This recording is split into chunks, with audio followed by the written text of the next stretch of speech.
This is another damn podcast about digital asset management. I'm Henrik Gyor. Today I'm speaking with Julie Maher. Julie, how are you?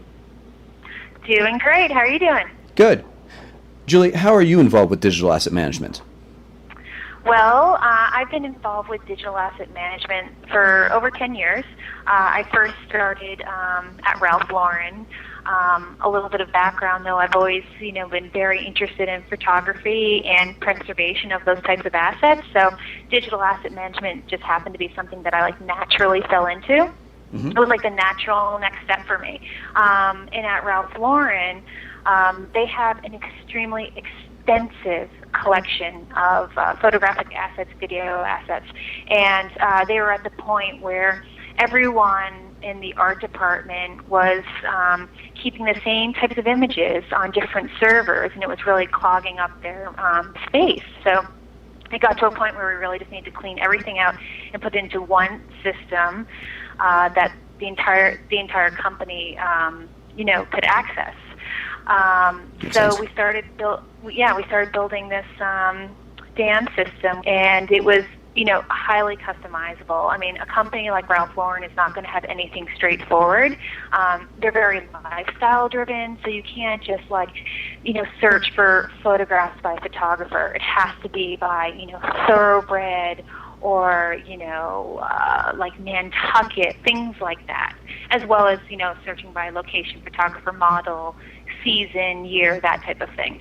But it was kind of extra special because that's really their whole thing. And also at Ralph Lauren, as in fashion in general, it's very cyclical.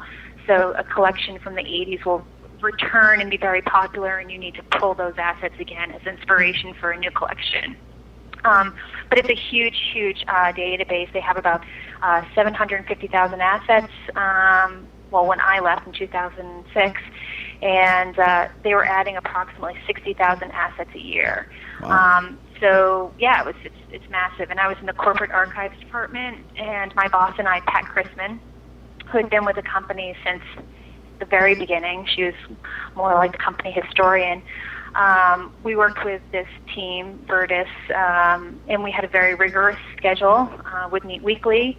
And we really built out a beautiful system. I mean, I love it. And to this day, people, always comment about it. Anybody who's interacted with that system knows that it's very fine-tuned and it works really well.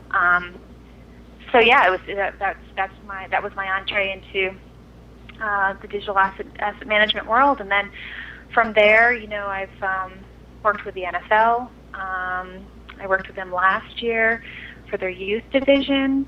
They needed to, again, organize their assets. It seems to be a problem in these art departments where people, download these high-res assets, keep them on their individual, servers or desktops, and it starts clogging up the system again. So companies are starting to realize that they need one place for these assets to stay, so they're easily accessible. But again, not everywhere all over the company, because things start to happen where, was this the final approved one? Is this cropped, correctly? You don't have that information in a simple file sitting on your desktop. You know what I mean? It's hasn't gone through all the stages of approval. So there's centralization, basically.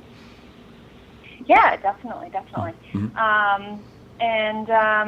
I basically work with, luxury brands. I also, my other job that I do is I produce fashion videos, and now I'm starting to work with those clients who have all these video assets and photographic assets, and they have no idea what to do with them.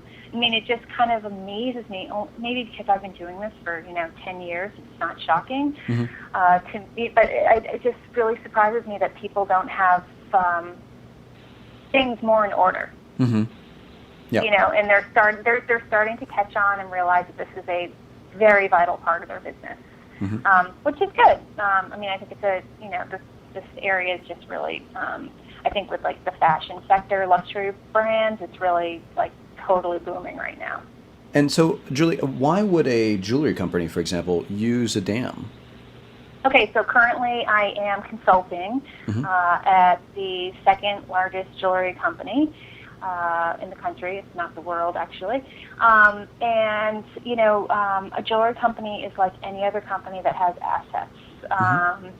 And in this particular case, there is a jewelry designer for this company that is pushing this project. And she herself realizes how valuable it is to have her assets organized and located in one place. They're preserved, they're getting digitized at very, high resolution, and they're going to be preserved. Everything's going to go to cold storage.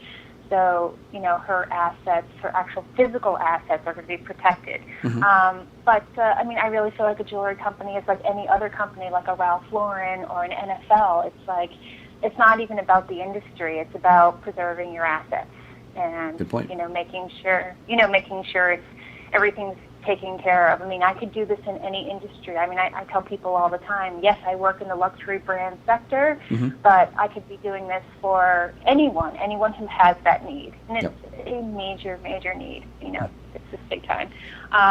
But this is a great project that I'm working on now because the company is 100% behind it. We have, a very nice budget, which you also often don't get with these projects because it's like so new on the scene, it seems.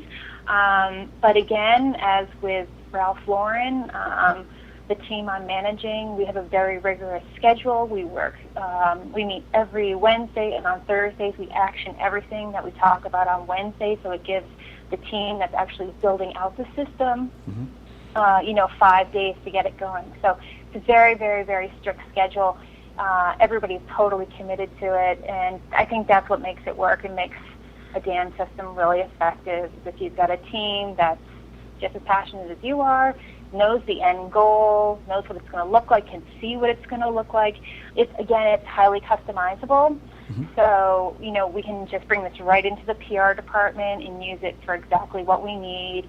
And what's very exciting about this project is that there are other modules that have already been developed within the company, but they kind of did it backwards. They uploaded photos first, then they attached metadata and everything else. We're doing it like the old school way. We are building it out nice and slowly, very clean. Then we're going to add assets, and this is now going to serve as the model for the rest of the company going forward. Nice. So they have a very, very nice, clean system. It's going to work perfectly. You can, it's going to be totally like across the company. It's going to be one large system with all these different modules, and it's very, very nice. And Julie, what advice would you like to give to dam professionals or people aspiring to become a dam professional? Okay, so I thought about this a little bit, and I said I've worked in fashion for a long time, luxury brands, and I feel that the dam community is like very inviting. Like I don't feel like it's a very competitive group. People are always sharing ideas and going to each other, and I think that's really key in this industry, is not to be afraid to contact your colleagues and talk about things, because chances are they've already been through it. And they can give you some pointers. And I've just found like I can just, I go to these meetups and I meet these fantastic people, and then, you keep in touch and you come across, like some situation. Like I met someone last week. I'm going to contact them about, these video assets I'm working on for this current collection. So I just think that you should just be really open and not be very competitive, about that type of thing. So a lot of industries that are competitive, but I feel like this is like a knowledge sharing group, and it's just natural to want to talk about and discuss and share information. You know what I mean? It's just, it's one of those industries that kind of works that way. And for the aspiring professional, I just feel like you should go to these meetups, go to these networking events. I hear so many people say, younger people say they don't want to go, they're shy or whatever, but it's like this is one group of people who are so passionate about what they do that somebody's going to talk to you. Like, that fear of like social anxiety that people experience when going to these events, that people shouldn't even worry about that. And I find with, younger people I run into, they don't want to do these things. And I'm like, it's the best thing going. Are you kidding me? I meet people every time I go. I meet wonderful people, and you just kind of expand your network. Well, thanks, Julie. You're welcome. It's a pleasure.